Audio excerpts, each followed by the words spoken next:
highest levels of the government. Delhi धमाका मामले में लगातार नए खुलासे हो रहे हैं। फरीदाबाद के खंदावली गांव में एनएसजी टीम स्निफर डॉग के साथ जांच करने पहुंची।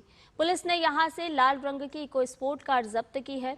इस कार के दिल्ली विस्फोट मामले के संदिग्ध डॉक्टर उमर उन नबी से जुड़े होने का संदेह है। सुरक्षा एजेंसियां जांच में जुटी हुई है और इसी कड़ी में फरीदाबाद की अल-फलाह यूनिवर्सिटी में NIA, STF, UP ATS, Haryana police, Faridabad special cell और जम्मू कश्मीर पुलिस की टीमें पहुंची। इस दौरान सभी फैकल्टी और छात्रों से पूछताछ की गई है। इसके साथ ही यूनिवर्सिटी के भी हर हिस्से की तलाशी ली गई।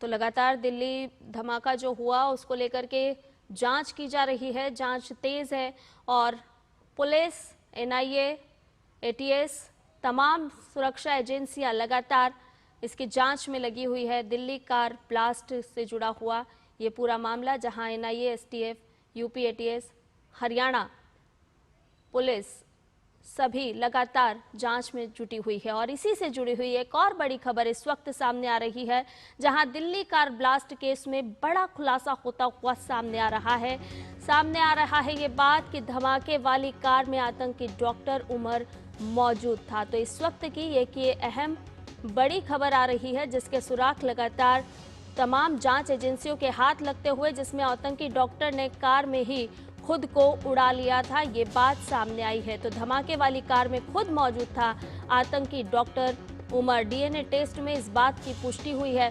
इस वक्त की ये बड़ी खबर सामने आ रही है, जहां आतंकी उमर करना चाहता था बम धमाका और आतंकी उमर जानबूझकर बम धमाका करना चाहता था, ये बात भी सामने आई है। दिल्ली कार ब्लास्ट केस से जुड़ा हुआ ये बड़ा खुलासा इस वक्त सामने आ रहा है। लगातार जांच एजेंसियां तत्परता से काम कर रही है। अलग अलग स्थानों पर छापेमारी कार्रवाई की जा रही है और लगातार कड़ियां जुड़ती हुई भी सामने आ रही है। और इसी कड़ी में आतंकी डॉक्टर ने कार में ही खुद को उड़ा लिया था, ये बात सामने आई है। डीएनए टेस्ट से इस बात की पुष्टि हुई है। तो ये बड़ी खबर इस वक्त की सामने आ रही है, जहां आतंकी उमर जानबूझकर बम धमाका करना चाहता था, ये बात स्पष्ट हुई है।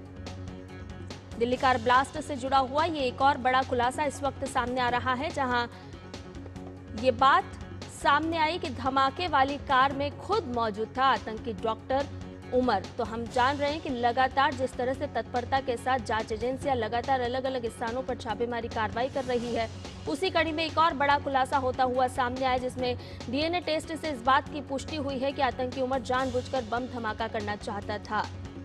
तो ये इस वक्त की एक बड़ी खबर सामने, जहां दिल्ली कार ब्लास्ट से जुड़ा हुआ बड़ा खुलासा, एक बड़ी कड़ी हाथ लगते हुए जांच एजेंसियों को आतंकी उमर बम धमाका करना चाहता था, इस बात की भी पुष्टि हुई है।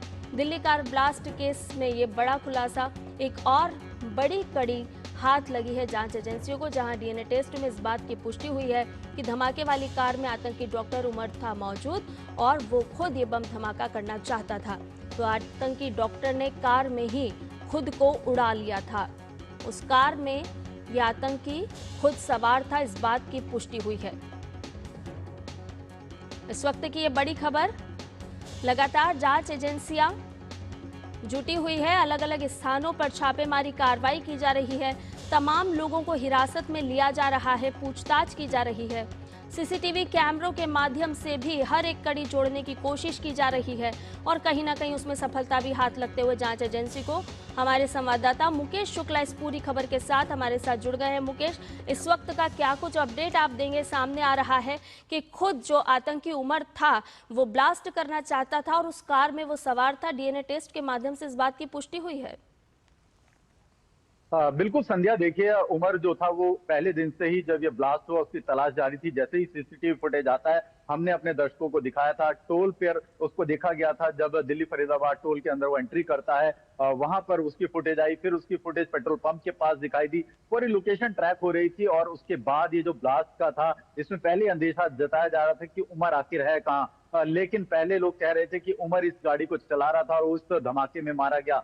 लेकिन इसकी पुख्ता पुष्टि डीएनए से हो गई है। उसकी मां का सैंपल लिया गया और उसके बाद उसके सैंपल से उसको मैच किया गया, जिससे ये पता लगा कि ये उमर था जो इस बम धमाके में शामिल था और उसके साथ 2 लोग और थे। यानी ये अब क्लियर हो गया है कि ये आतंकी उमर यहाँ पर आया था और इसका जो इसका मकसद था कि कुछ बड़ा करने का। लेकिन जिस बौखलाहट में पुलिस की धरपकड़ चल रही थी, Gujarat ATS, Jammu Kashmir police, Delhi police, Faridabad police, तो कहीं ना कहीं उमर को इस बात का पता लग चुका था कि वो कहीं ना कहीं शिकंजे में फंस चुका है, उसका यहाँ से निकलना नामुमकिन है। दिल्ली में आने के बाद वो देखिए 3 घंटे तक रहता है, पार्किंग के अंदर रहता है। उस बीच में जब वो दिल्ली फरीदाबाद में आता है तो 1-2 घंटे और गायब हो जाता है। सोर्सेज ऐसा बता रहे हैं कि सुनहरी बाग के पास जो मस्जिद थी उससे कुछ ही दूर पर वो नमाज भी पढ़ने जाता है, नमाज अदा करता है और उसके बाद वो यहाँ आता है और यहाँ पर 2-3 घंटे तक रहता है और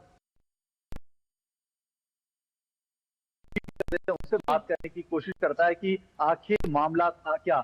इस पूरे धमाके की आप तस्वीर भी अपने स्क्रीन पर देख सकते हैं, कितना जोरदार ये धमाका था। यानी इस पूरे ट्रैफिक के अंदर उसने एकदम सोची समझी रणनीति के साथ अपनी गाड़ी को यहीं ब्लास्ट कर दिया और अपने आप को खत्म करके सबूत मिटाने की कोशिश करी, क्योंकि जिस तरह का एक्सप्लोसिव पकड़ा गया था मुजम्मिल के पास से 2900 किलोग्राम एक्सप्लोसिव वहां पकड़ा जाता है, 360 ग्राम जो 360 केजी जो है वो आदिल के पास पकड़ा जाता है। यानी इतना ज्यादा एक्सप्लोसिव ये लेकर के जब पहुंच चुके थे हिंदुस्तान की धरती पर तो इनके मंसूबे साफ थे। इन्होंने रैकी भी करी, 26 जनवरी को ट्राई करने की कोशिश करी, दिवाली को ट्राई करने की कोशिश करी और भी फेस्टिवल पर इन्होंने कोशिश करी कि भीड़ भाड़ वाले इलाकों को निशाना बना जाए। लेकिन सुरक्षा का जो पहरा था कहीं ना कहीं वो इनको उससे अलाउ नहीं हो पाया और ये वापस जाते रहे। और इस बार फिर इन्होंने कुछ बड़ा करने की, इसमें जो शाहीन शाहिदा है जिससे जम्मू कश्मीर पुलिस लगातार जांच कर रही है, बात कर रही है, मुजम्मिल से बात कर रही है, आदिल से बात कर रही है। देखिए व्हाइट कॉलर गैंग जो आया है, डॉक्टर गैंग और फरीदाबाद का अल्फला यूनिवर्सिटी, जिसका नाम मैंने तो कभी सुना नहीं था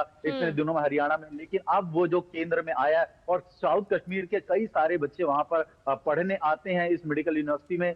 तो अब की उमर, आदिल, मुजम्मिल और इसके साथ साथ शाहीन शाहिदा, कौन कौन से लोग इसमें और शामिल थे, और इमरान जो श्रीनगर का रहने वाला था, जो मौलवी था, जो इन सब के साथ इनका जो हेड था, वो क्या उसके तार विदेशी सरजमी से जुड़े हैं या किसी आतंकवादी संगठन के साथ वो भी शामिल है, इसकी भी जांच की जा रही है, उसको भी गिरफ्तार कर लिया गया। मुकेश, आपने अल-फलाह यूनिवर्सिटी का जिक्र किया, इस यूनिवर्सिटी को ध्यान में रखते हुए जांच एजेंसियां किस तरह से आगे बढ़ रही हैं, किस तरह से कड़ियों को जोड़ने का काम कर रही है, क्योंकि ये जानना भी अब बहुत जरूरी है कि और कौन कौन से ऐसे लोग हैं जो इन आतंकियों के साथ जुड़े हुए हैं, इस तरह की साजिश को अंजाम देने के प्रयास में लगातार इस यूनिवर्सिटी को अड्डा मान के यहाँ से काम कर रहे थे। बिल्कुल, देखिए क्राइम ब्रांच ने जाकर के फरीदाबाद क्राइम ब्रांच एनआईए ने लगातार यूनिवर्सिटी में इंटरोगेशन की है। करीब 100 के आसपास जो लोग हैं अब तक उनसे इंटरोगेशन की जा चुकी है और उसके बाद देखते हैं कौन सी नई गिरफ्तारी यहाँ से होती है। लेकिन जो सेंट्रल पॉइंट है, यानी अगर आकर्षण का केंद्र देखा जाए तो ये पूरा का पूरा अल-फलाह यूनिवर्सिटी है, जो इस समय पूरे के पूरे संदिग्ध इस पूरे मास्टरमाइंड के दायरे के अंदर आता है। यहाँ से ये सारा गैंग ऑपरेट किया जा रहा था। उमर यहीं पढ़ाता था, 3 साल से यहाँ था। उसके परिजन भले ही कह रहे हैं कि उन्हें पता नहीं था कि वो वहाँ क्या करता था, लेकिन ऐसा नहीं है कि किसी के परिजन को कुछ नहीं पता, सब एकदम से ही गायब हो गए, उनको किसी को कुछ नहीं पता। वहां पर जब लोगों ने बात कही, वहां पर नेचुरली आप देखिए एविडेंस जब जुटाने की कोशिश आएगी, कॉल डिटेल आएगी, आपके हार्ड डिस्क आएंगे, पेन ड्राइव आएगी, किस किस इक्विपमेंट का वो इस्तेमाल करता था वो सब आएंगे। आदिल के पास से जब मुजम्मिल तक पहुंचती है पुलिस, तो आप देखिए 2900 किलो जो उसके बाद एक्सप्लोसिव मिलता है 2900 केजी, और उसके साथ साथ जो उसके पास टाइमर वॉच मिलती है, यानी टाइम लगा करके धमाका करना था। ये कोई छोटी मोटी चीजें नहीं है। आपको ये लोग आए इसी मंसूबे से थे, बट इनको मौका नहीं मिल पा रहा था। कहीं ना कहीं जो इंटेलिजेंस टीम के पीछे लगी हुई थी, और इसमें कई लोग इंटेलिजेंस फेलियर की बात कर रहे हैं, लेकिन मैं कहता हूँ इसमें इंटेलिजेंस जो थी वो एक्टिव थी। भले ही ये यहाँ पर जखीरा लिया है, लेकिन इंटेलिजेंस के पास इनपुट था, तभी उन्होंने धरपकड़ करी और चुपचाप उन्होंने इनको बिना सुगबुगाहट के उठाना शुरू किया। तो इनको पता लग गया कि ये कहीं ना कहीं फंस गया, नहीं तो इतना ज्यादा एक्सप्लोसिव अगर इनके पास इनपुट नहीं होता तो पकड़ना मुश्किल था। और जो तस्वीर ये आप देख रहे हैं, इससे बड़ी तस्वीर राजधानी में देखने को मिलती है, दिल्ली एनसीआर में देखने को मिलती है। बिल्कुल मुकेश, हमने देखा कि कल भी प्रधानमंत्री नरेंद्र मोदी अस्पताल पहुंचे, उन्होंने घायलों से मुलाकात की, कल कैबिनेट की बैठक भी हुई और साफ तौर पर यह संदेश है कि ये जो आतंकी हैं, इस तरह की साजिश में जो जो लोग लिप्त हैं उन सभी को न्याय के कटघरे में लाया जाएगा। और उसी की कड़ी को आगे बढ़ते हुए हम लगातार देख रहे हैं कि 24 घंटे जितनी भी हमारे देश की जांच एजेंसियां हैं वो लगातार लगी हुई हैं, हर स्थानों पर छापेमारी कार्रवाई की जा रही है, संदिग्धों को हिरासत में लिया जा रहा है। क्या कोई नई हिरासत में भी लोगों को लिया गया है? कोई और जानकारी इस वक्त सामने आ रही है?